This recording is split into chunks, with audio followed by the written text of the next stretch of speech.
Buenas tardes. Invitamos a la doctora Lucy López Reyes y a la doctora María Luna Farro para la moderación de la mesa sobre salud pública.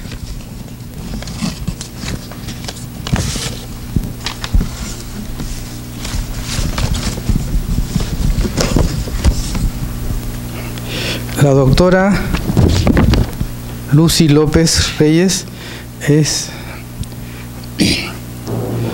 académico de número, médico cirujano, docente principal, ex directora del Departamento Académico de Medicina Preventiva y Salud Pública de la Facultad de Medicina de la Universidad Nacional Mayor de San Marcos, magíster en Epidemiología por la Universidad Nacional Mayor de San Marcos, doctora en Administración Estratégica de Empresas por Centrum, Pontificia Universidad Católica del Perú. La doctora María Luisa Luna Farro es médico cirujano, egresada de la Universidad Nacional de Trujillo, especialista en epidemiología de la Universidad Nacional de Cajamarca, magíster en salud pública con mención en epidemiología, docente asociada del Departamento de Medicina Preventiva y Salud Pública de la Facultad de Medicina de la Universidad Nacional de Trujillo, jefe de la Oficina de Epidemiología del Hospital Regional Docente de Trujillo, miembro del Comité de Salud Pública del Colegio Médico de la Libertad, investigadora del registro de cáncer de base poblacional de Trujillo 2013 a 2015. Queda a cargo de la mesa, doctora. Muchas gracias, doctor Huamán. Buenas tardes a todos ustedes. En la tarde de hoy vamos a tener esta mesa que lleva por título Salud Pública. A ese fin damos la bienvenida en forma virtual al doctor Fernando Carbone Campoverde, quien es egresado de la Universidad Nacional Mayor de San Marcos, máster en Redes y Servicios de Salud de la Universidad de Barcelona, diplomado en Salud Internacional del Instituto Carlos III del Ministerio de Sanidad de España, diplomado en Administración de Salud del Instituto Peruano de Administración de Empresas, docente en diversas universidades peruanas y extranjeras en gestión de la salud, articulista e investigador en el tema, académico asociado de la Academia Nacional de Medicina. Damos también la bienvenida a esta mesa al doctor Helbert Revilla Stamp. Adelante, doctor.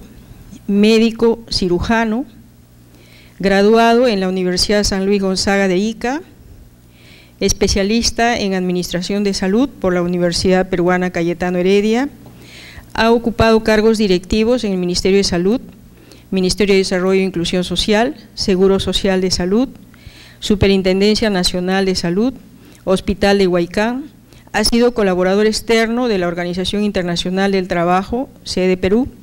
Actualmente es docente a tiempo parcial en la Universidad San Ignacio de Loyola y se encuentra laborando como médico cirujano en el Hospital de Huaycán. Como funcionario del Ministerio de Salud, ha dirigido y participado activamente en la elaboración del marco normativo para la implementación de las redes integradas de salud, del decreto que dispone el cierre de brechas del aseguramiento universal de salud, en la actualización y aprobación del Plan Esencial de Aseguramiento en Salud, que hoy cubre más del 80% de la carga de enfermedad del país. Y también tenemos y damos la bienvenida al doctor Fernando Llanos Zabalaga, quien es médico graduado de la Universidad Peruana Cayetano Heredia, especialista en Administración de Salud, maestro en Ciencias de Economía Política y Planificación y Financiamiento en Salud por la Universidad de Londres, en el London School of Hygiene and Tropical Medicine, doctor en Salud Pública por la Universidad Peruana Cayetano Heredia y más de 30 años de docencia universitaria y de investigación en Gestión Ética en Salud, evaluaciones económicas. Gestión de instituciones públicas y privadas, proyectos de intervención en Tumbes y Lima, funcionario de OPS en Brasil, Paraguay y Perú, y profesor principal de la Facultad de Salud Pública y Administración de la Universidad Peruana Cayetano Heredia y otras universidades del país. En la jornada de hoy, el doctor Carbone se hará cargo del tema atención primaria o atención en el primer nivel. El doctor Revilla se hará cargo del tema referencia y contrarreferencia médicas, y el doctor Fernando Llanos de la referencia y contrarreferencia quirúrgicas. Cada uno de nuestros distinguidos ponentes tiene a su disposición 20 minutos. Adelante, doctor Fernando Carbone.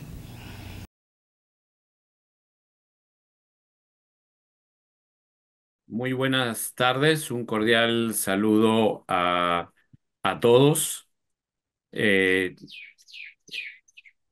Quiero primero disculparme con la distinguida audiencia y con la mesa de no poder estar acompañándolos en la ciudad de la eterna primavera, pero estoy todavía convaleciente de una cirugía de tipo reciente. Atención primaria o primer nivel de atención. Los soñadores de la transformación de la salud estarían muy de acuerdo con el título de esta conferencia. En la última década, decisores, gestores y operadores sanitarios han incluido indistintamente en su lenguaje la atención primaria de la salud, APS, y el primer nivel de atención, PNA. Eso es un buen avance, pero ahora se necesita uno más potente para diferenciarlos y entender a plenitud de qué estamos hablando. Yo creo que Manuel Núñez Butrón, el gran médico peruano que trabajó en el altiplano boliviano peruano en la década del 30, David Tejada de Rivero, héroe de la salud mundial, 2 veces ministro, subdirector de la OMS y responsable de organizar la conferencia Alma-Ata, Haldan Mahler, el director que le dio el encargo a David Tejada de Rivero para la recepción de la conferencia de Alma-Ata, y Bárbara Starfield, la gran impulsora de la prevención de riesgos y la promoción de la salud, querrían que hagamos esta diferenciación avanzando en esto. Todos hablan de la necesidad de un nuevo modelo y un nuevo sistema sanitario. Si bien parten de la APS y del PNA, en el desarrollo posterior del discurso se deriva el tema a lo hospitalario, se desvía. El modelo hegemónico hospitalario no tiene un enfoque integral ni de familia ni de comunidad. Muchas veces no se centra en la persona, sino en la enfermedad. Por lo tanto, no cumple con los objetivos de la atención primaria ni del primer nivel de atención, sobrecarga a los trabajadores de este último y a los del segundo y tercer nivel. Al final, todo deviene en una atención inadecuada a la población, con el consiguiente malestar e insatisfacción de la misma. Durante la pandemia, esto se llevó a su grado más extremo y cruel. El primer nivel, postas, centros y policlínicos resistieron la avalancha no solo del COVID-19, sino de todos los demás problemas de salud que no se detuvieron y siguieron afectando a la población. Se acudió a la atención primera y al primer nivel con desesperación para frenar el impacto pandémico, a veces como si fueran un talismán mágico. El primer nivel hizo el diagnóstico precoz, la investigación de casos, el cerco epidemiológico, más adelante la incorporación de la vacunación, las medidas preventivas esenciales, también la búsqueda activa de casos y su tratamiento precoz para evitar que complicaran y que terminaran en el hospital. Pero los hospitales, como hemos visto, fueron atacados eficientemente y totalmente sobrepasados por la COVID-19. Perdón.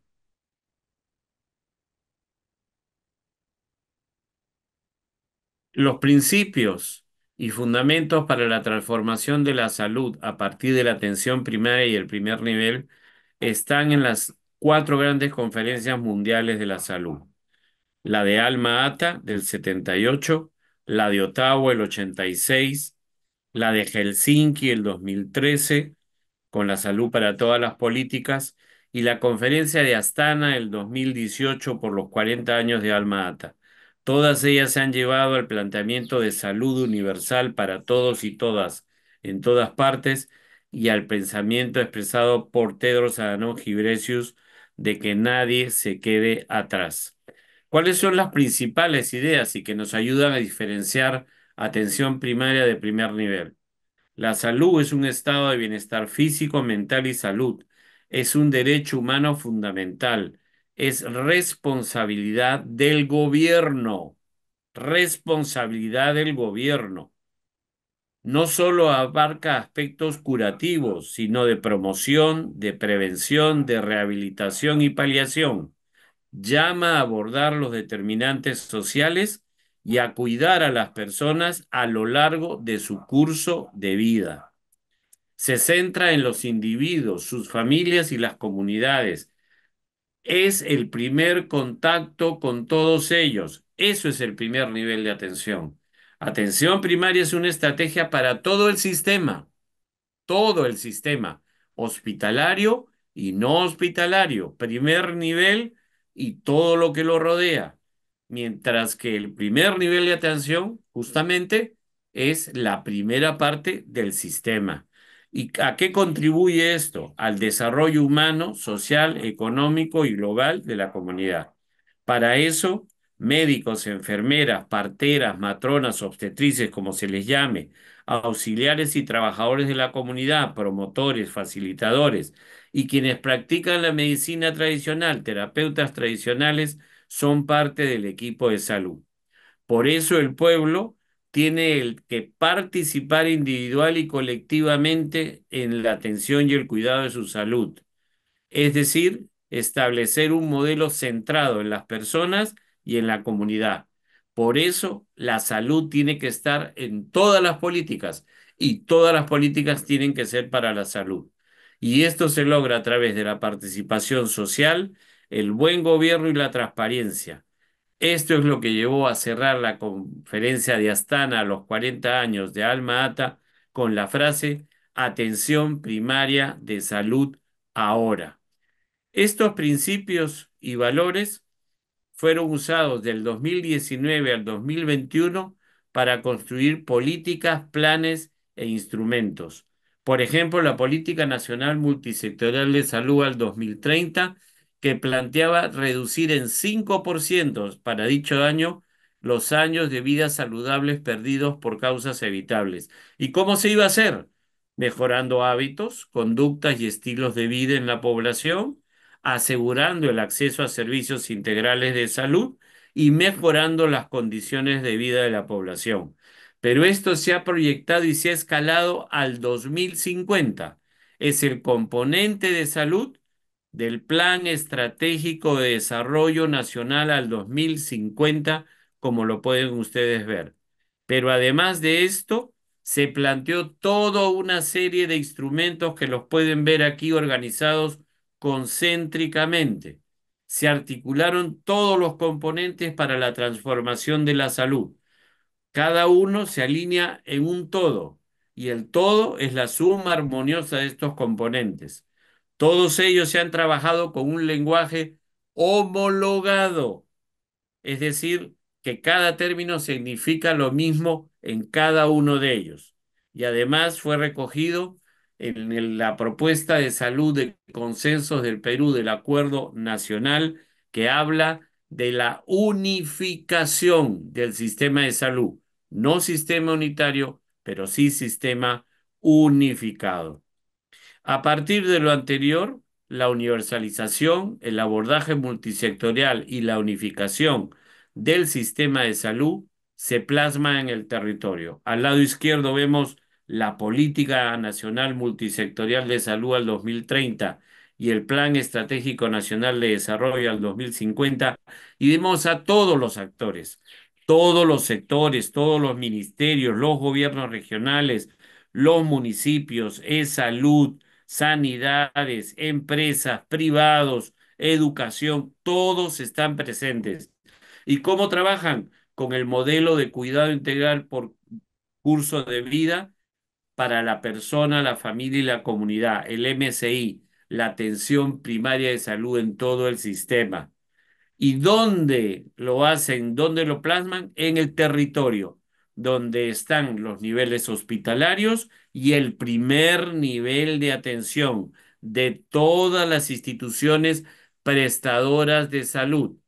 IPRES y IAFAS están unidos en este proceso. En Latinoamérica y en el Perú hay diversas experiencias comunitarias e intersectoriales, urbanas y rurales, de transformación de la salud. No son recetas únicas. Se adaptan al territorio y a la particularidad de su cultura.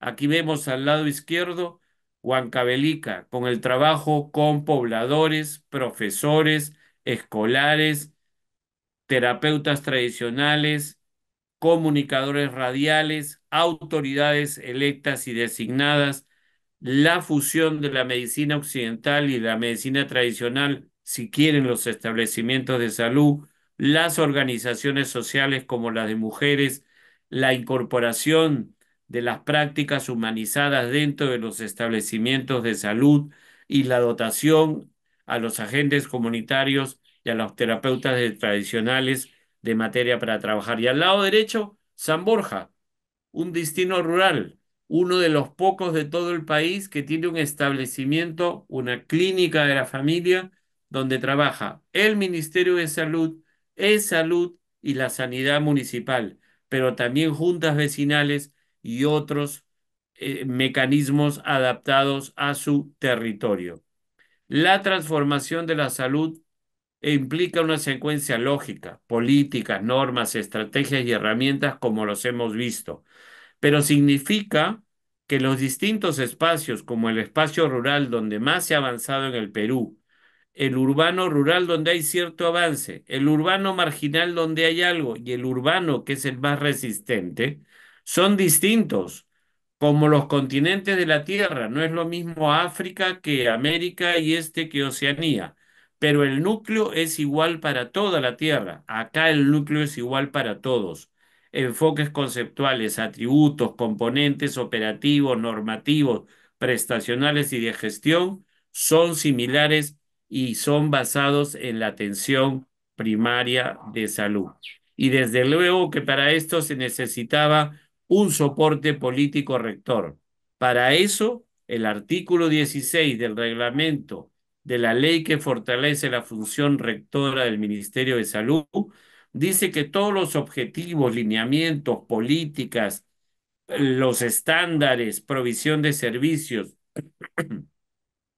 estrategias, metas, programas son iguales para el gobierno nacional, regional y local, sector privado, sociedad civil y población, y tienen carácter vinculante. Mi esperanza es que el reglamento de infracciones y sanciones que implica la muerte civil por 8 años para quien no lo obedezca ni lo haga así, salga pronto del cajón donde está guardado. ¿Qué documentos de referencia importantes para el abordaje de la salud y transformación del sistema desde la atención primaria y el primer nivel de atención tenemos a disposición? El documento de carga de enfermedad, la medición de las funciones esenciales de la salud pública renovadas, hecha en diciembre del 2023 junto con la OPS y el ASIS, el análisis de situación de salud del Perú. Hay dos temas que brevemente quiero señalar que hay que abordar para sumar a todos los anteriores. Hay un desconcierto, un desalineamiento entre los formadores de recursos humanos en salud y los servicios de salud y población. Necesitamos que el perfil de competencias esenciales que orientan la formación de profesionales de la salud que ya ha sido elaborado para el médico, el enfermero, el odontólogo, el químico farmacéutico, etcétera, por el Ministerio de Salud sea incorporado en todas las currículas de todas las universidades del país. Tienen que alinearse con eso porque ese es el tipo de profesional que necesitamos para que ingrese a la carrera pública por un examen correctamente tomado y elaborado para iniciar su camino, si desea, trabajar en la carrera pública de salud. Tiene que ser así. Y el otro es el tema de los problemas de falta de gobernanza, ausencia de rectoría e inexistencia de liderazgo. Todo eso lleva a una gestión ineficiente. Esa visión que vimos de la situación de algunos sistemas latinoamericanos no es más que este reflejo. La gobernanza, la capacidad de convocar y consensuar actores es imprescindible. La rectoría, el ejercicio de la autoridad, es irrenunciable. Y el liderazgo, guiar con el ejemplo, es determinante para transformar la salud. Estamos hablando de un proceso de transformación de largo plazo, donde quiero destacar quizás al final, pero no menos importante, el tema de la Agenda Digital al 2025 que está por vencer y en la necesidad del crecimiento del PBI público para salud al 6.5% mínimo. Y de eso un tercio, 34% para el primer nivel de atención. ¿A qué nos llevaría todo esto? A construir un estado futuro ecosistémico nodal de la salud, con cimientos como el derecho a la salud, cobertura y acceso, calidad, calidez, humanización, eficiencia, eficacia y productividad, con buenas columnas, personas y cultura, gobernanza y propiedad nacional, y como techo de todo, la universalización, el abordaje multisectorial de la salud y la unificación del sistema. Una visión de Estado Un y minuto, por país favor. Tiene un minuto. saludable y feliz desde la APS y el PNA. Es por eso que el 27 de mayo del 2024, en la Asamblea Anual de la OPS, se habló de la Coalición Mundial por la Atención Primaria y en diciembre del año pasado de la Alianza por la Atención Primaria de la Salud en las Américas. En resumen, raíces fuertes, Helsinki, Astana, Ottawa, Alma Ata, buen terreno, experiencias, conocimientos, un tronco fuerte como resultado, rectoría, liderazgo, gobernanza, regado por la ética, la moral y el humanismo, dan un árbol de frutos que hacen de la atención primaria del siglo XXI el cuidado integral de la salud por todos y para todos. Estos 4 documentos los he dejado con la academia, espero que les sean útiles. Están actualizados al 2023 y termino diciendo que la transformación de la salud, la universalización, el abordaje multisectorial y la unificación con todos y para todos se construyen a través de la APS como estrategia y estilo de vida y del primer nivel de atención como punto de nuestro sistema. O como dirían los pueblos andinos del Horas Conu, que todos vayamos juntos, que nadie se quede atrás, que todo alcance para todos, que a nadie le falte nada. Por eso somos personas que cuidamos personas y por eso David Tejada de Rivero caminó por los pueblos del Perú. Muchas gracias. Muchas gracias, doctor Carbone.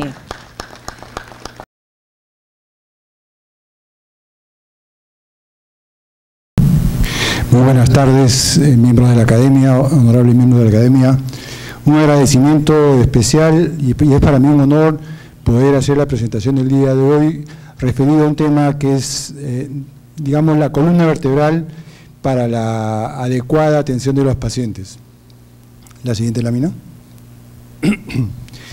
Cuando el doctor Chirinos, que está acá presente, me invitó, gracias doctor por esa deferencia, me puse a pensar qué vamos a hablar sobre referencia y contrarreferencias médicas.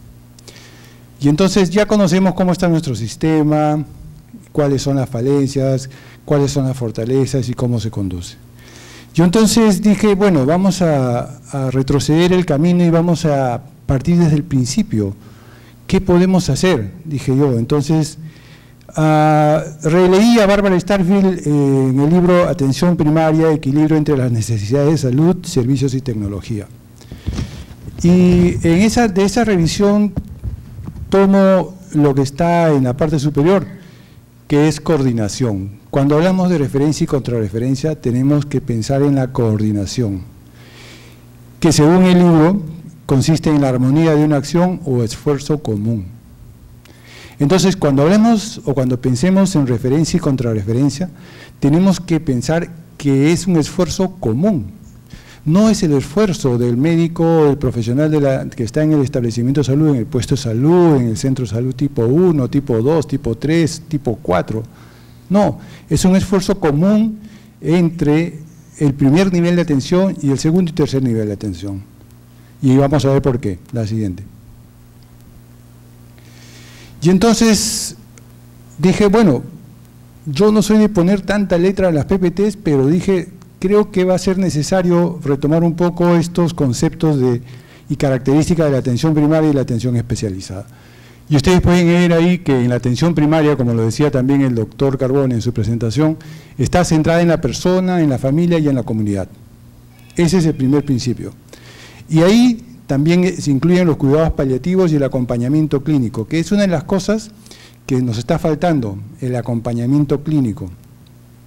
¿Y qué tiene que hacer la atención especializada respecto a esta atención? Mantener la continuidad del primer contacto de la persona en el sistema de salud. Integrar a la familia, porque nos hemos acostumbrado y en realidad tampoco no tenemos tiempo para poder conversar con la familia. Y se lo digo porque ahora estoy haciendo práctica clínica en mi hospital y la verdad que es difícil, porque tienes ahora más papeles que llenar y tienes menos tiempo para atender y conversar, ¿sí o no? ¿O me equivoco a todos los que hacemos la práctica clínica? Entonces, ese es un problema que tenemos que resolver. La promoción de la salud en la atención primaria es sustantiva, ¿no? La prevención y control de enfermedades prevalentes en la persona, en la familia y en la comunidad. Esa es una característica de la atención primaria. Y la atención especializada, como su nombre lo dice, básicamente es justamente eso, atención especializada de aquellas cosas que en la atención primaria han superado la capacidad de control y de estas enfermedades y que requieren esa alta competencia sobre determinados problemas de salud que aquejan a la persona, a la familia o a la comunidad. Ustedes me escucharán en toda la presentación que voy a referirme así, persona, familia y comunidad. Personal de salud capacitado y entrenado para prevenir y controlar y tratar enfermedades prevalentes y la coordinación del cuidado desde la comunidad, ¿no? Vuelvo a la presentación del doctor Carbone, él habló de las parteras tradicionales, los curanderos, en fin, con ellos tenemos que trabajar desde la comunidad. Tengo más de 25 años de servicio público, he podido ver cómo funcionan los sistemas, pero también cómo no funcionan los sistemas. Y muchas de las cosas dependen de las personas que están en el territorio. ¿Y cuál sería la característica de la atención especializada respecto a este tema? Que apoyen a las prestaciones de salud primarias a través de la coordinación. Ustedes van a poder ver que casi en todas las láminas que yo esté presentando va a estar la palabra coordinación. Y lo he hecho adrede porque es algo que tiene que quedar en nuestra mente, la coordinación. Es necesario para que las cosas funcionen. En tanto que hay que hacer también uso intensivo de herramientas y tecnología de información y comunicación. Estamos atrasados en la historia clínica electrónica. Tenemos una buena norma, tenemos también una historia clínica electrónica, que algunos dicen que no es historia clínica electrónica, pero he podido ver la operatividad de esta en la seguridad social. Mientras que en el Ministerio estamos pensando desarrollar un sistema y dejar que todos los sistemas trabajen por interoperabilidad, en la seguridad social, en un corto plazo, han implementado una historia clínica que tranquilamente podríamos utilizar en todos los sistemas también nosotros. Es un tema de decisión que cuando estábamos en el Ministerio de Salud dijimos hay que hacerlo, hubo cambios en la gestión y hoy tenemos lo que tenemos, que es el uso de los papeles y llenar, y no tenemos tiempo para atención de los pacientes. En la atención primaria, otra característica es la rendición de cuentas por la salud del ámbito asignado de responsabilidad. ¿Y qué es lo que debe hacer la atención especializada? Tiene que realizar una evaluación continua de los resultados o el impacto del proceso de salud-enfermedad desde la atención especializada de manera coordinada y compartida con la atención primaria de salud. ¿Hay algo que nos une en estas características? Sí, que es el financiamiento apropiado, o que debería de haber un financiamiento apropiado para alcanzar la cobertura universal de salud y la contención de costos en la atención especializada, sin que se perjudique la calidad del servicio. También tenemos que pensar que hay personas en el territorio que tienen hoy, por el sistema fragmentado y segmentado de salud que tenemos, cobertura de aseguramiento o cobertura de seguros o cobertura de IAFAS, públicas, privadas o mixtas. Y esas personas también hay que integrarlas en el territorio y en el establecimiento de salud más cercano a su domicilio. Por lo tanto, hay un mecanismo que se llama intercambio prestacional, con lo cual estas personas también pueden acceder más cerca a su domicilio a la atención de salud que requieren. La siguiente. Y esta sería la organización de la atención primaria y la atención especializada, donde tenemos desde un territorio denominado sector, la confluencia de estas en un sector que coordinadamente con un establecimiento que funcione 24 horas y que pueda atender todas las urgencias que hoy llegan al hospital, ¿no? Por ejemplo, una persona que tiene una presión elevada en su momento, que no llega a ser crisis hipertensiva, puede ser atendida. Un paciente que es diabético y que necesita saber cómo se siente porque está mareado y está con sudoración, va al establecimiento, se hace su dosaje y tranquilamente, una vez atendido, puede regresar a su domicilio. Y si requiere ser atendido por otros problemas que lo aquejan, puede ser referido a un segundo nivel de atención o tercer nivel de atención. Cuando estaba en el ministerio, me molestaba realmente el tema de primer, segundo y tercer nivel de atención, y se lo voy a mostrar en un próximo PPT por qué. Y cuando releo a Barbara Starfield, yo veo que este concepto de primer, segundo nivel y tercer nivel de atención parte desde 1953 y quizá un poco más atrás en los países anglosajones, que estaba básicamente referido a la cantidad de pacientes que podían atenderse según su problema de salud que lo aquejaba. De acuerdo a eso hicieron una clasificación. ¿Cuántos pacientes atiende el primer nivel de atención? Atiende a la población en general porque tiene múltiples causas que requieren ser atendidas. Un segundo nivel es un nivel de contención intermedia con la atención altamente especializada, donde se puede resolver aquello que no se resuelve en el primer nivel de atención. Y surge luego la atención altamente especializada, donde hay problemas complejos, altamente complejos, que tienen que ser atendidas, y es ahí donde surge el tema de los niveles de atención, y por eso es que tenemos esa conceptualización el día de hoy. En esta organización del territorio se interrelacionan telesalud, referencia y contrarreferencia a través de su sistema, la atención del SAMU con los pacientes y otros subsistemas que se vayan creando en el territorio. La siguiente, por favor. Y entonces hay que tener consideraciones en la atención primaria y atención especializada para la referencia y contrarreferencia médica. Y aquí en la primera columna estoy poniendo las características que Barbara Starfield plasma en su libro, que está referida, por ejemplo, a la accesibilidad y primer contacto. Entonces, cuando nosotros hablamos de accesibilidad y primer contacto en la atención primaria, tenemos que tener en mente que los profesionales que trabajan en los establecimientos de salud atienden una múltiple variedad de problemas de salud o enfermedades, múltiple, mucho más que los especialistas que están dedicados justamente hacia una área de especialización. Entonces, entenderán que allí, por esa multiplicidad, pueden haber, digamos, necesidades que surjan para que sean referidos. Y es allí cuando la atención especializada, frente a ese problema de salud, ¿no?, que es más diferenciado y alejado del contexto social de la persona, entra en acción en apoyo o complementariedad con la atención primaria. Complementariedad con la atención primaria. ¿Ok? También, según Barbara Starfield, en la atención primaria se debe filtrar y dirigir a la persona al especialista adecuado, porque tenemos profesionales ahí que van a hacer ese filtro. Y la atención especializada lo que tiene que hacer es recibir a la persona de acuerdo a la evaluación del médico de la atención primaria.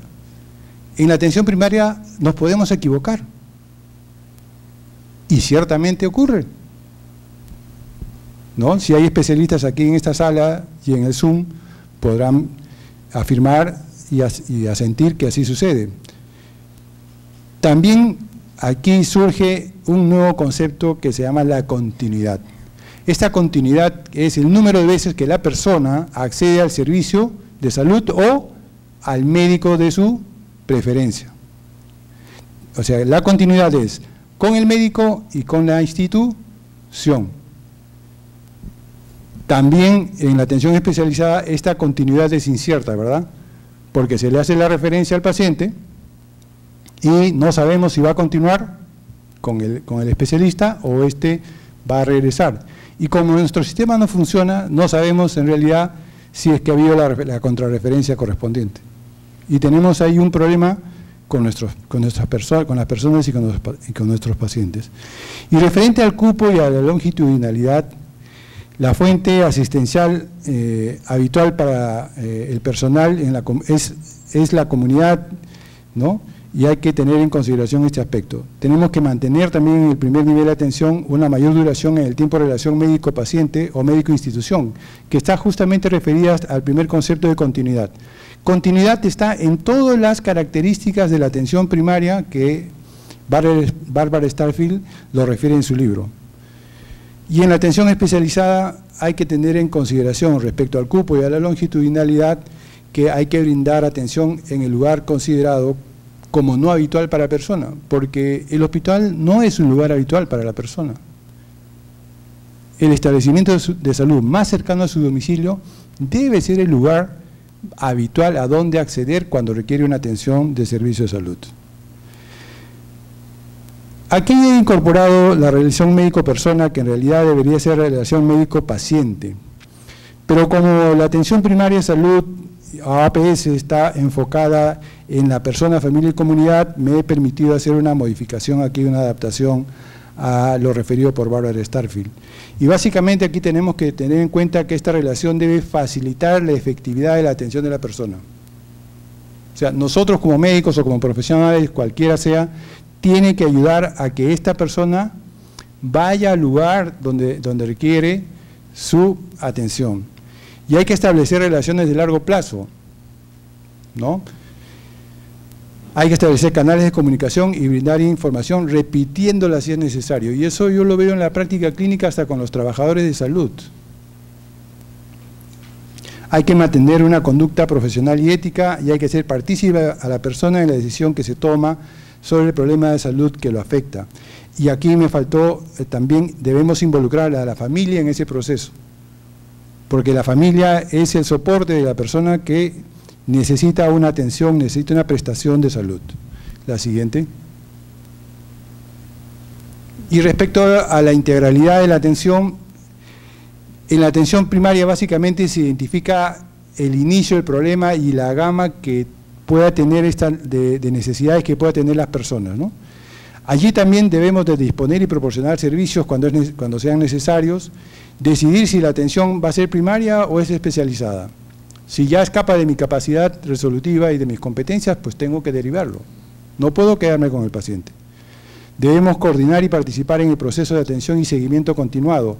Esa es una falencia que tenemos, a pesar de que tenemos, sobre todo en el Ministerio de Salud y en los gobiernos regionales, lo que se llama las guardias comunitarias, donde deberíamos hacer el seguimiento de los casos, seguimiento de los pacientes, cómo están, respecto a la prescripción, respecto a la información que se le ha dado, qué es lo que está haciendo al interior de su familia, ¿no? Y cómo está impactando estas recomendaciones sobre la prescripción que se le ha dado.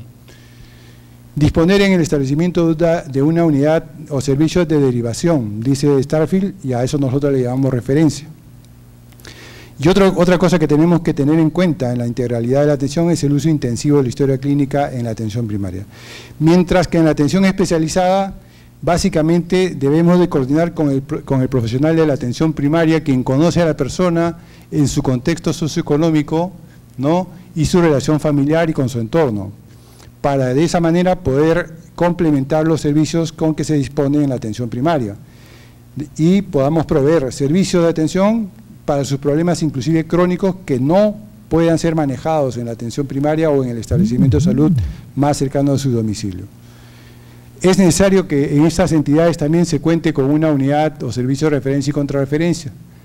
Hay que hacer uso intensivo de historias clínicas electrónicas porque la verdad que con tantos papeles que tenemos que llenar, no tenemos tiempo para poder dirigirnos en concreto a todas las necesidades que pueda tener estas personas.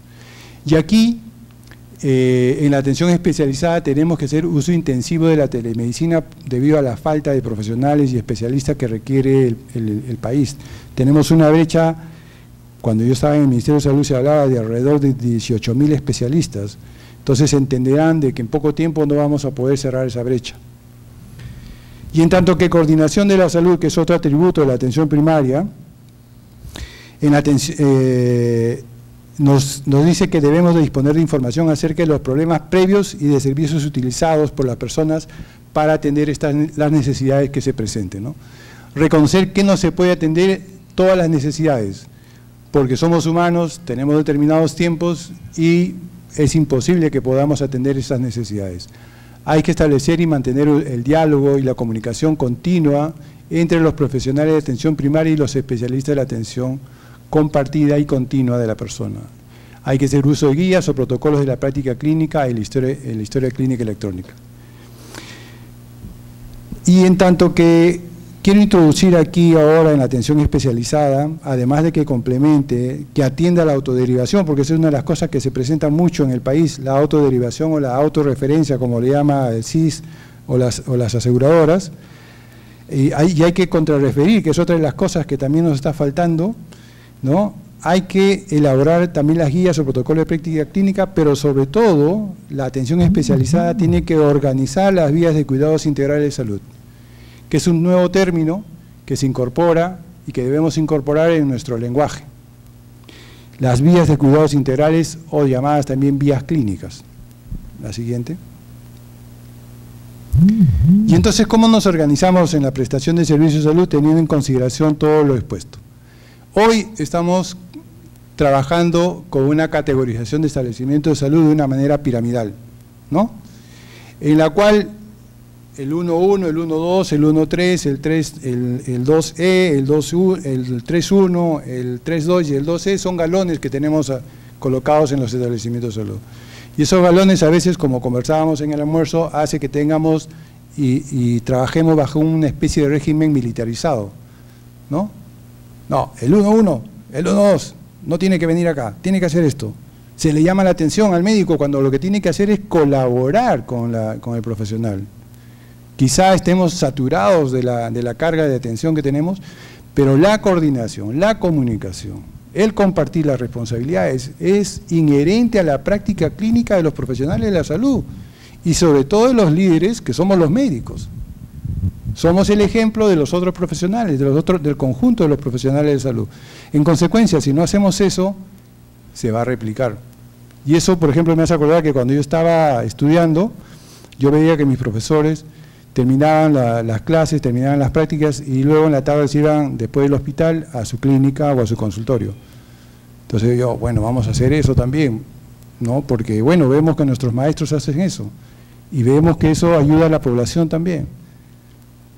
Entonces, el ejemplo lo damos los líderes y los líderes en la prestación de los servicios de salud somos los médicos. ¿Ok?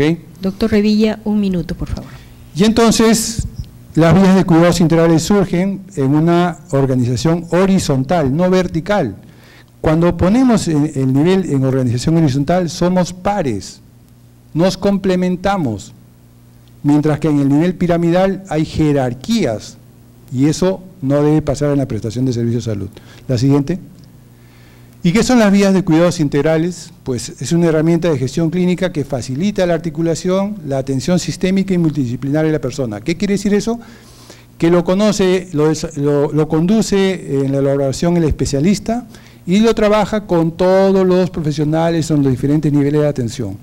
Y entonces sabe desde la atención primaria de salud qué debe hacer, por ejemplo, para un paciente diabético, para un paciente hipertenso, para un problema, un ACV, en fin, para cualquiera de los casos clínicos de medicina que se presenten. Se desarrollan para planificar la trayectoria de la persona, la trayectoria de la persona, desde su domicilio hasta el establecimiento de atención especializada y de regreso. Y se desarrollan para intervenciones de salud de gran volumen, alto riesgo y alto costo. Entonces, ya en países anglosajones existen más de 15.000 vías clínicas, en tanto que, por ejemplo, en Chile hay una clínica, la clínica alemana, que tiene, por ejemplo, 23 vías clínicas para sus principales problemas de salud. En el país vemos que el Instituto Nacional de Enfermedades Neoplásicas ha tenido una primera reunión en marzo de este año para iniciar el trabajo de las vías, para elaborar las vías clínicas de cáncer de mama. Entonces hay que apoyar esa decisión del Instituto Nacional de Enfermedades Neoplásicas, que pueda permitir que una persona que es detectada en el primer nivel de atención, sepa el médico, la enfermera, la obstetriz, qué tiene que hacer en ese nivel, qué tiene que hacer el médico, la enfermera, el profesional de la salud del segundo nivel y qué tiene que hacer el profesional de la atención especializada del tercer nivel de atención. Y de esa manera esa persona va a tener certeza de qué es lo que va a hacer en todo el trayecto. Y cada uno de nosotros contribuiremos en ese proceso para que ese problema tenga una consecución de resultados más favorables para el paciente. La siguiente, y creo que con esto acabo, con la venia de la doctora. ¿Cuáles son las recomendaciones entonces para generar las guías clínicas? Restringirse a áreas o problemas con claras deficiencias. No vamos a poder abarcar todo. Tenemos que empezar por aquello que nos genera mayores problemas. Hay que especificar el qué y cómo se desea cambiar la práctica clínica, ¿no? Y asegurar que éstas se cumplan en acciones basadas en las buenas prácticas clínicas.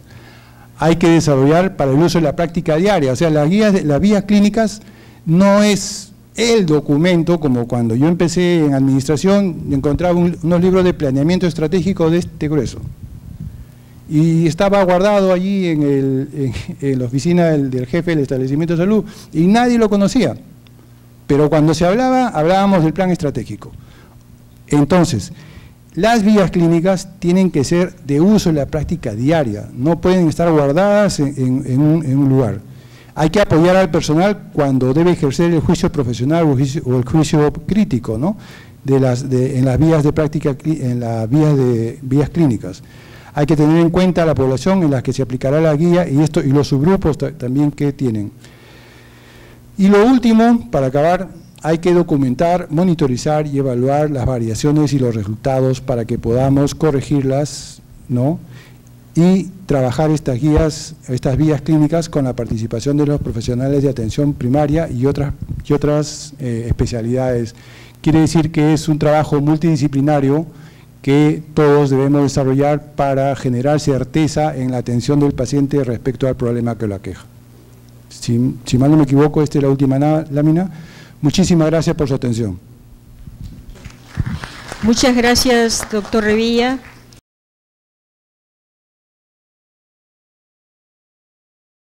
Y ahora presentamos al doctor Fernando Llanos para hacer uso de su presentación. Gracias. Ok, buenas tardes con todos.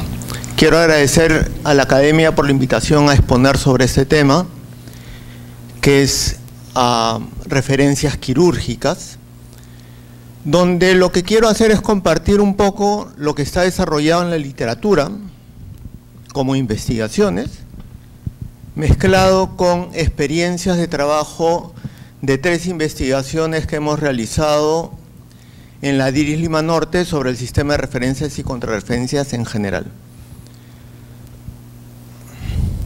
Ok, quiero agradecer a Jesús Chirinos, quien revisó mi presentación inicialmente, además fue quien me invitó a exponer, y a los distintos profesionales que han aportado distintos comentarios para ver un tema sobre el cual, como lo vamos a comentar posteriormente, hay muy poca literatura, porque hay literatura sobre referencias y contrarreferencias en general, hay literatura sobre referencias y contrarreferencias ambulatorias, quirúrgicas, y lo que hay de referencias, ambulatorias y de emergencia, quirúrgicas es bien poquito. ¿Ok? Y entonces, además agradecer a todos los profesionales de la salud que participaron en los distintos estudios cualitativos que hemos hecho, que son estos 3 que mencionaba. ¿Cuál es el contenido de lo que queremos presentar? Vamos a hablar un poco, y voy a ser breve porque mucho lo ha dicho el doctor Carbone y otra parte ha explicado Herbert, sobre el sistema de salud. Vamos a definir qué cosas referencias y a comentar mis percepciones de qué cosa debería mejorarse sobre ello. Vamos a hablar algo de las referencias quirúrgicas, de distintas investigaciones publicadas y a partir de toda esa mezcla de cosas vamos a presentar conclusiones y recomendaciones desde mi punto de vista.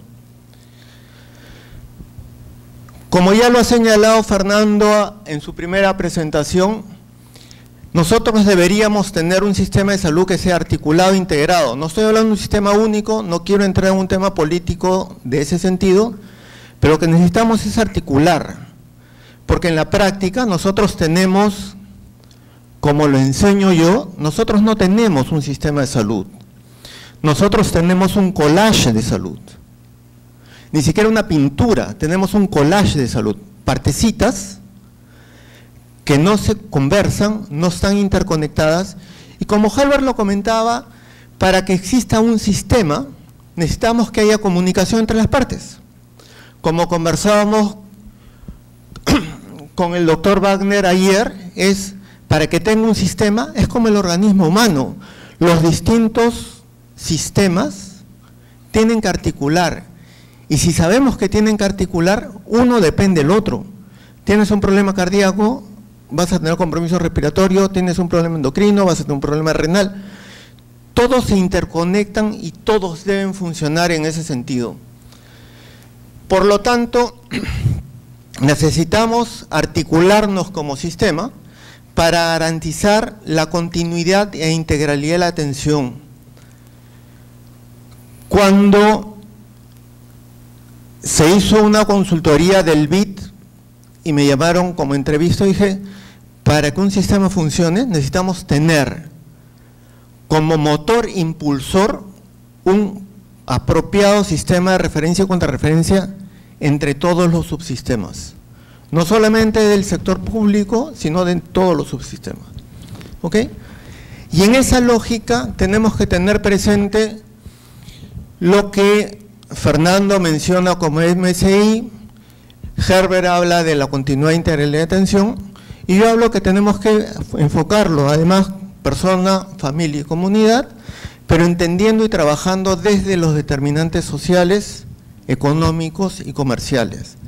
¿Por qué? Porque toda la literatura ahora ya habla de no solo determinantes sociales, tienes determinantes económicos y el espectro es grande, y tienes todo el tema de determinantes comerciales, donde, por ejemplo, el día de ayer presentaban los efectos de el consumo de bebidas gaseosas o gasificadas en la salud de las personas, y son temas que toca trabajar.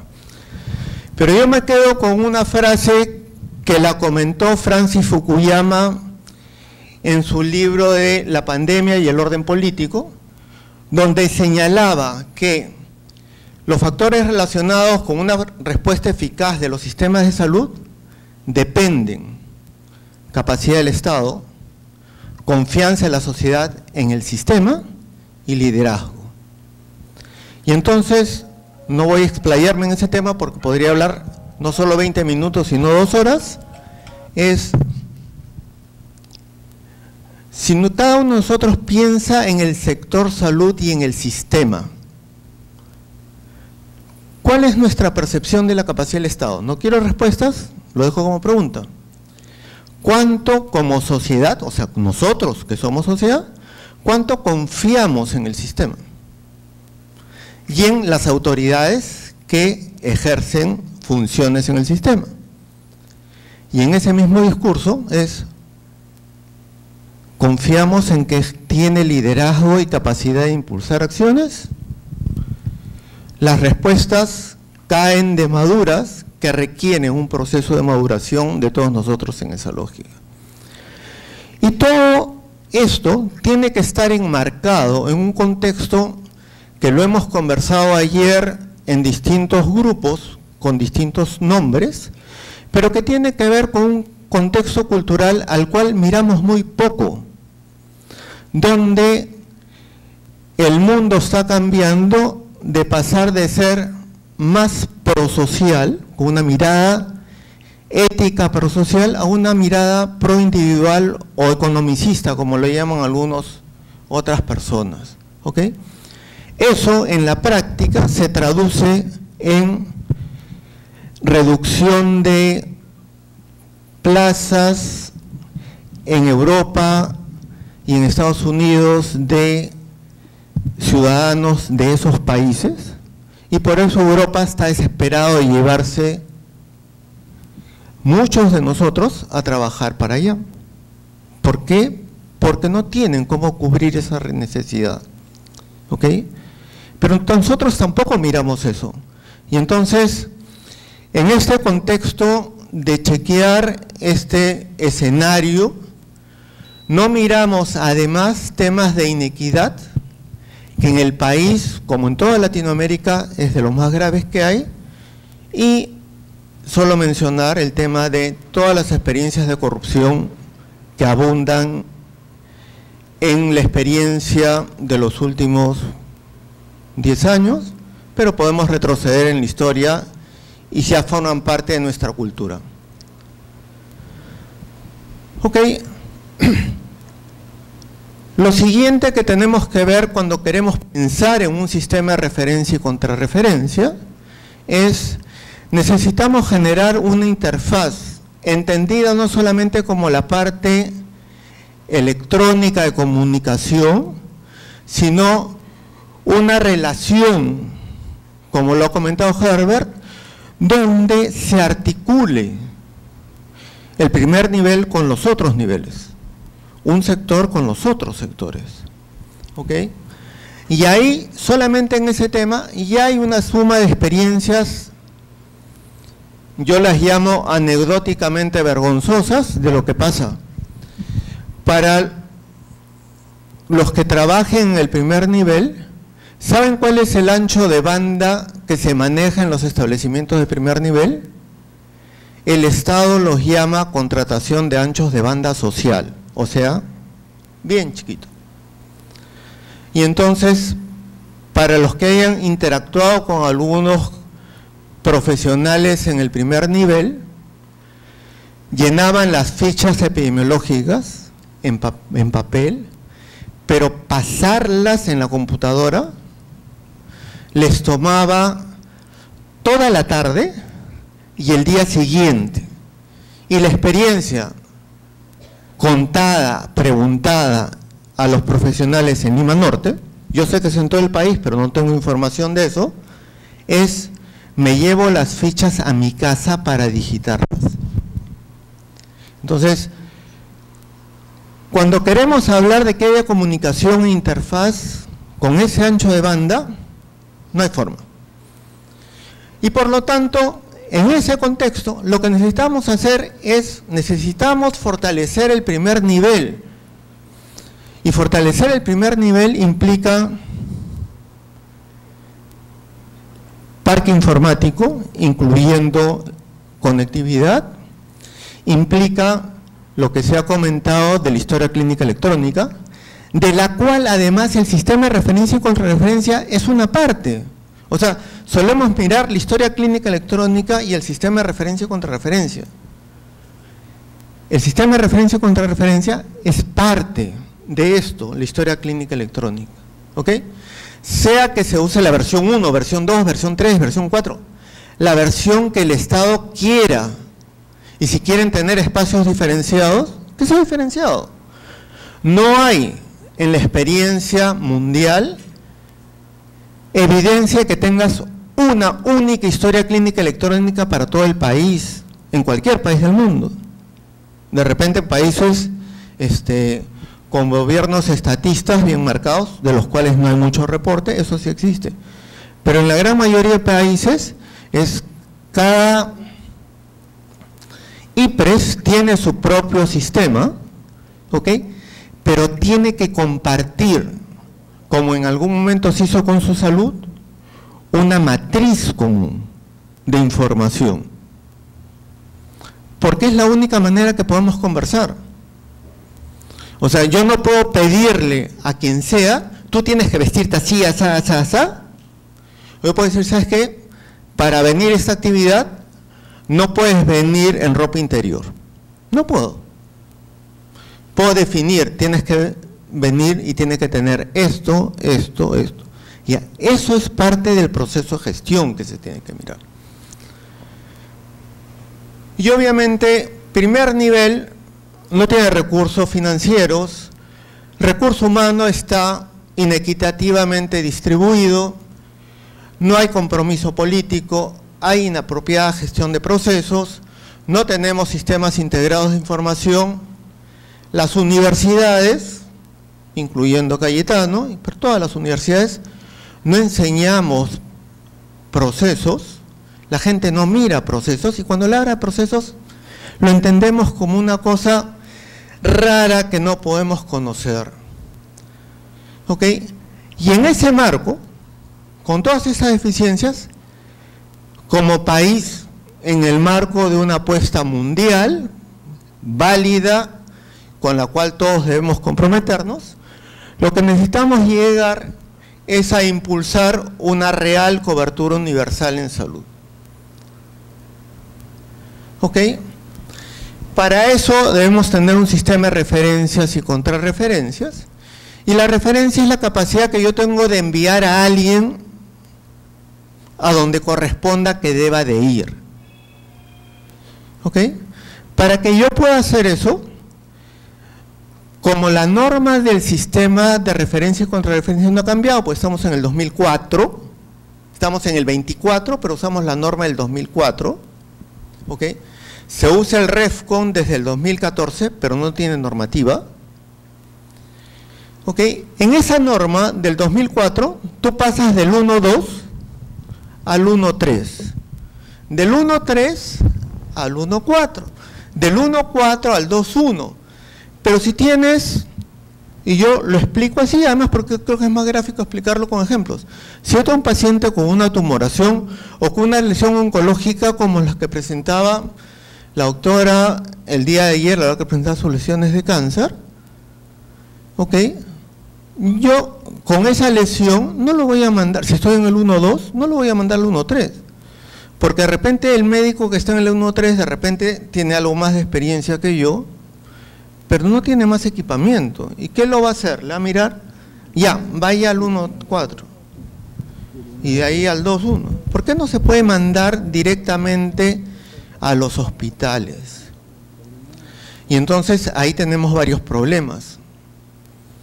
Y ahí sí voy a recoger algunas experiencias de una investigación que hicimos.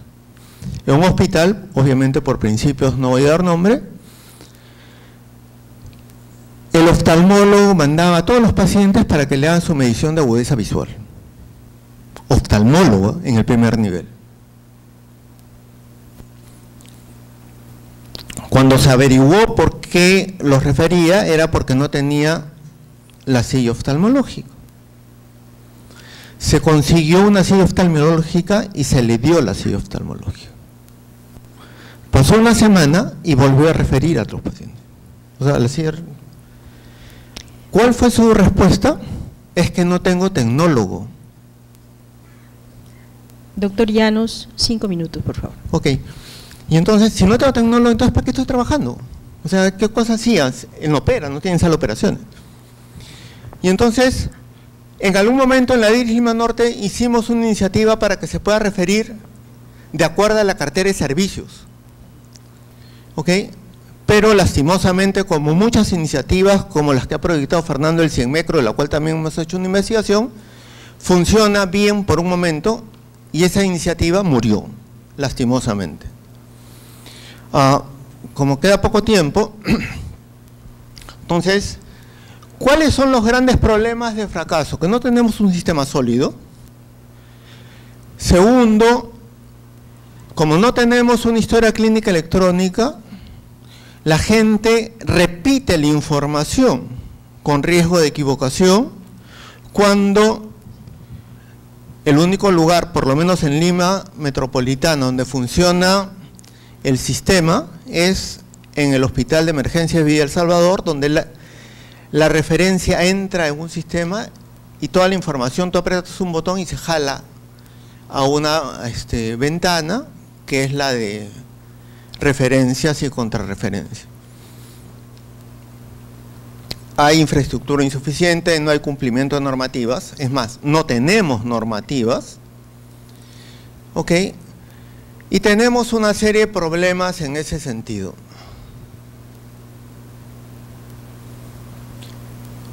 Y cuando nos aproximamos al tema de referencias, en general, con acento en la parte quirúrgica,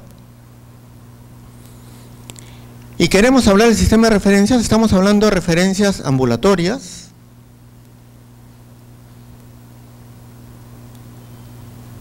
y de emergencia en el espacio quirúrgico. ¿Ok? Temas que ya se han desarrollado en otros países es, la referencia es por orden de llegada o por prioridad.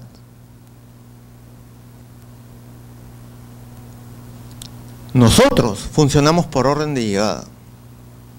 Si es por prioridad, tendría que ser emergencia, y la única experiencia en la emergencia que yo he vivido donde la emergencia se para y cambia la dinámica por prioridad es cuando el médico agarra y grita paro. Es la única experiencia donde el sistema se reordena para atender una prioridad. Fuera de eso, alguna gente me ha comentado cosas aisladas, cuando yo las he vivido, no las he visto, por eso no las comento mucho. ¿Ok? Y por lo tanto, un tema que es crítico es, si nosotros queremos implementar algo, cualquiera sea ese algo, una propuesta innovadora cualquiera, ¿ok? Teóricamente tenemos que hacer todas estas cosas, que no las voy a explicar porque da para hablar un montón de tiempo, ¿ok? Pero además, como muchos de las personas en la audiencia no manejan el tema de gestión, yo las resumo así. Si a ti te ofrecen $1 millón para que hagas un ensayo clínico randomizado siguiendo todos los protocolos, ¿ok? ¿Tú crees que lo puedes hacer? Yo podría decir, dentro de acá, no sé cuántos, pero intuyo que debe ser menos de la mitad. ¿Ok? ¿Por qué? Porque ya me se volvió toda la... Ok. Entonces, entender que yo tengo que generar cualquier proceso de innovación implica desde cómo diseño la investigación, pero implica, si tengo que ver procesos, tengo que ver procedimientos operativos estandarizados. Para los que han participado en proyectos de investigación les debe sonar conocidos. En el país no hay protocolos operativos estandarizados. La única experiencia que yo he vivido donde hay protocolos operativos estandarizados es en los ensayos clínicos. ¿Ok? Herbert ha hecho mención de que en histórico habían planes estratégicos. Yo puedo contar algo que hicimos como una suerte de investigación puntual, es hasta el año 2015 todos los hospitales tenían que hacer planes estratégicos. ¿Ok? Y los planes estratégicos eran un documento, 60 páginas, 80 páginas, 100 páginas. Y cuando uno preguntaba, oye, ¿cómo vas con tu plan operativo? Ahí está. Pero ustedes lo monitorizan, ven cómo funciona. No, ahí está. Pero no monitorizan nada. No. Entonces, ¿qué es un plan operativo? Es, ya cumplí una tareita, entonces tengo check. Y con ese check ya cumplí. Un plan es letra muerta si yo no le hago seguimiento.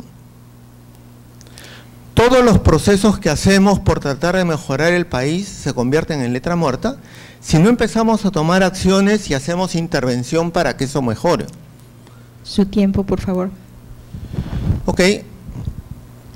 Hay una serie de artículos de los cuales hacía mención y yo sabía que iba a volar en el tiempo, pero Hay una serie de barreras, voy a saltarlas porque están en las conclusiones y las voy a... Uno de los temas que hay, por ejemplo, es que este estudio de Canadá muestra que en las referencias quirúrgicas la investigación está sesgada. ¿Por qué? Porque por una razón, si lo queremos ver desde aproximaciones de jerga común, machismo, feminismo, profesionales del campo quirúrgico que ocupen cargos son bien pocos, ¿ok?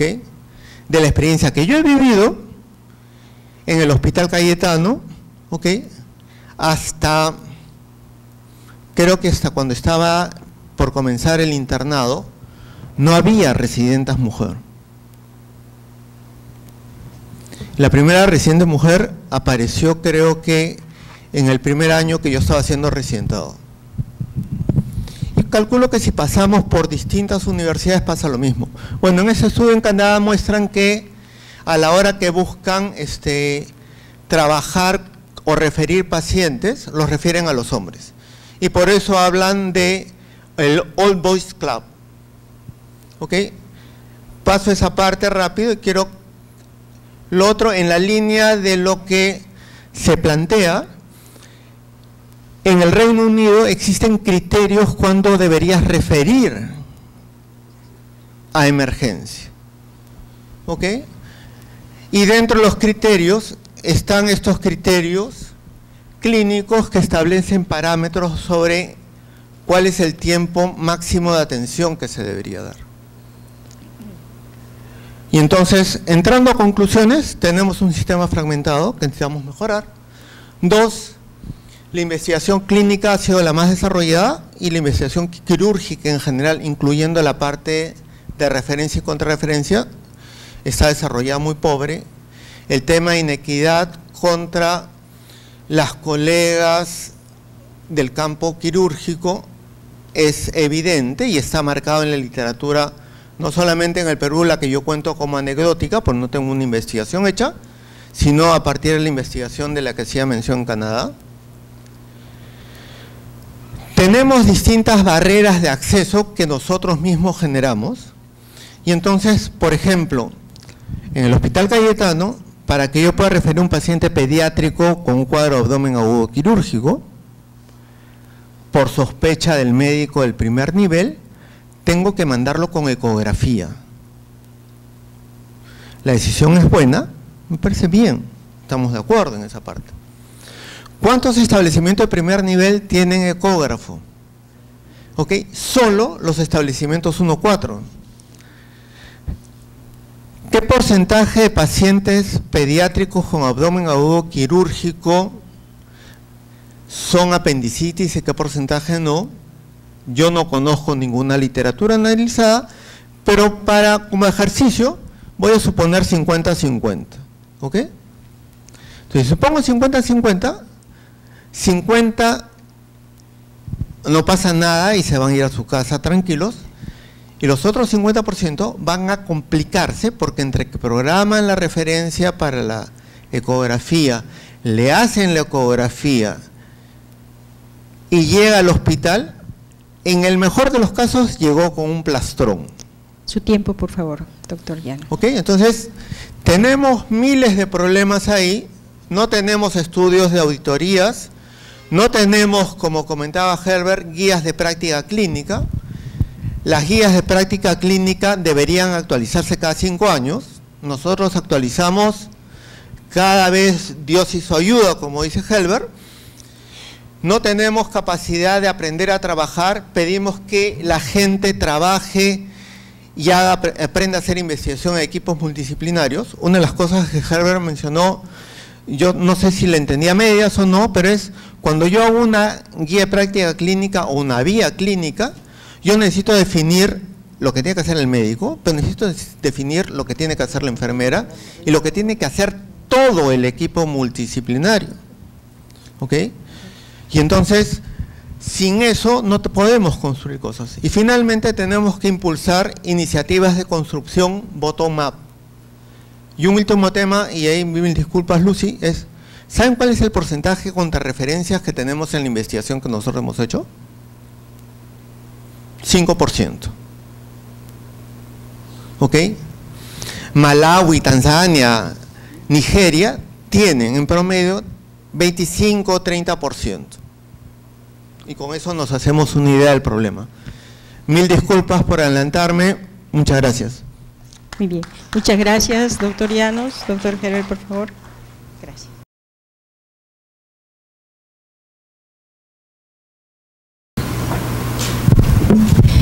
Bien. Hemos tomado casi el tiempo de las preguntas. El tiempo del café seguramente va a ser el tiempo de hacer preguntas a nuestros distinguidos expositores.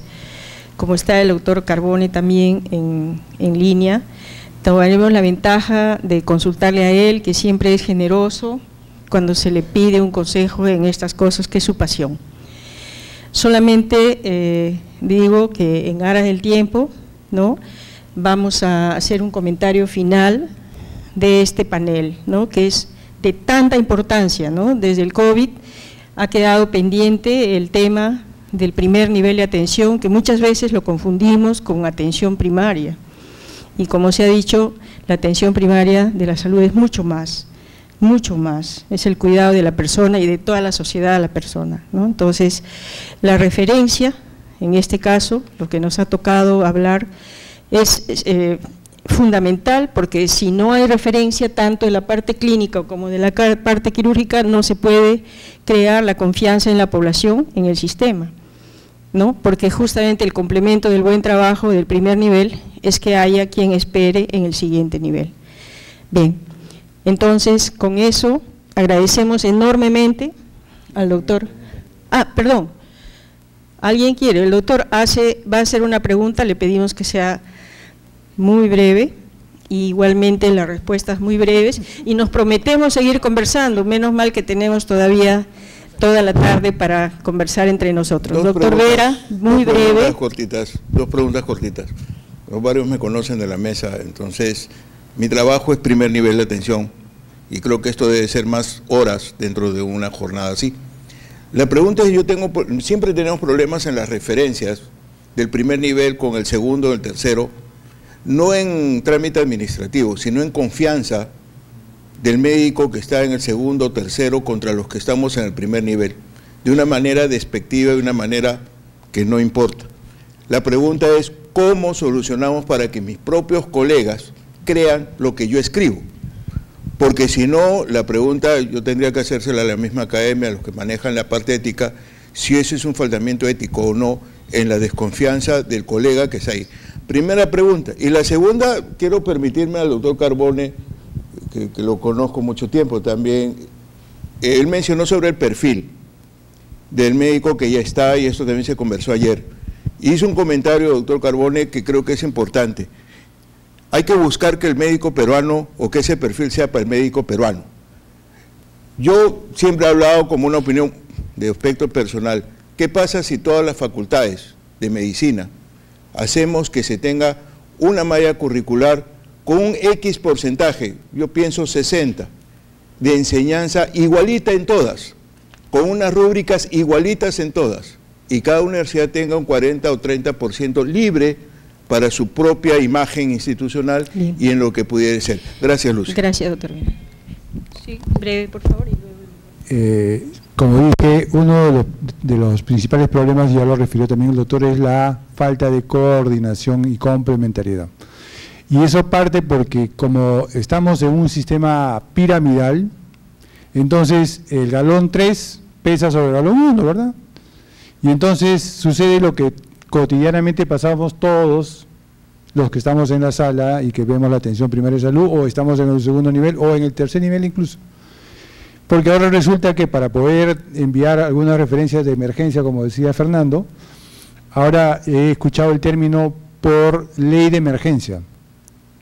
Entonces, ya la coordinación se ha perdido. La falta de confianza. Ciertamente, como en la atención primaria de salud, vemos el conjunto de problemas y necesidades de la población, también vemos multivariedad de problemas y multicausalidad de estos problemas, y nos podemos equivocar, como que pasa, dije hace un rato en la presentación. Entonces, esa falta justamente depende de la coordinación y el trabajo, de conocernos, doctor, de saber que el doctor Revilla está en el hospital 2, de que el doctor Fernando está en el hospital 3 y así, y podamos contactarnos con ellos de manera horizontal más que vertical.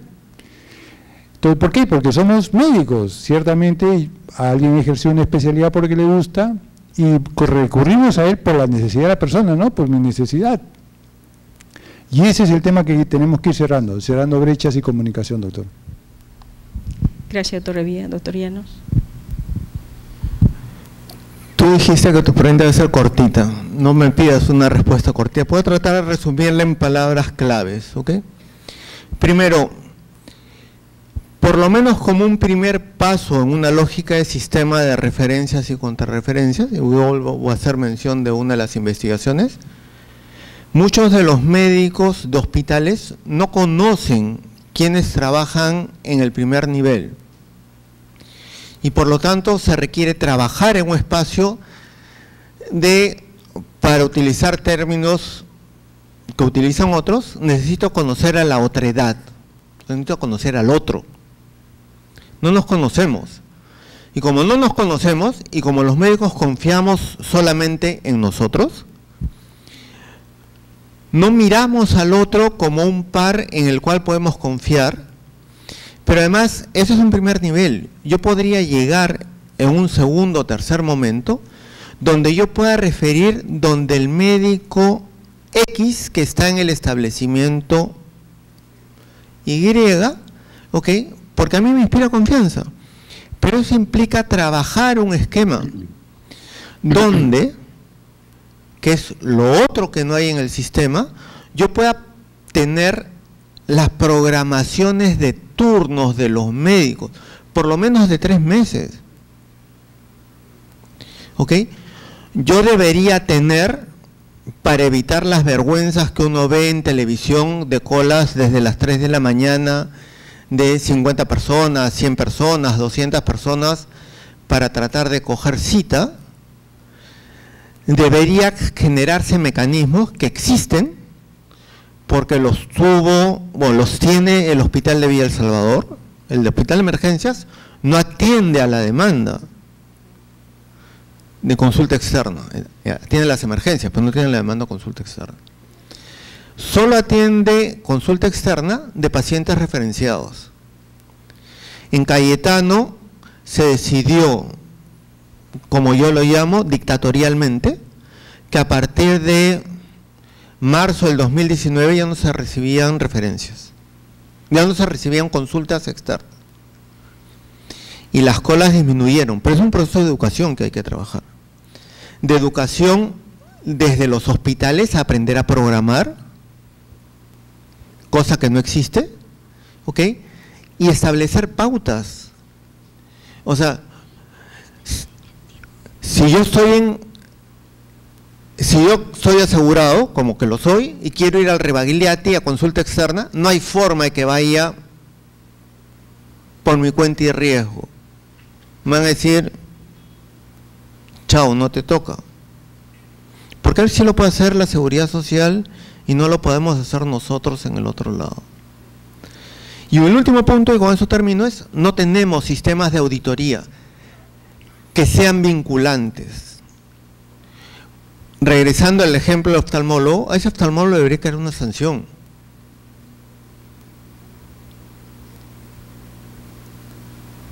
Pero no hacemos nada. Y por eso repito lo mismo.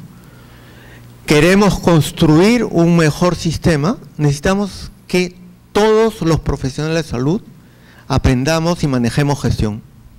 Gracias. Y quisiera saber si el doctor Carbone quiere hacer un comentario, por favor, por 1 minuto.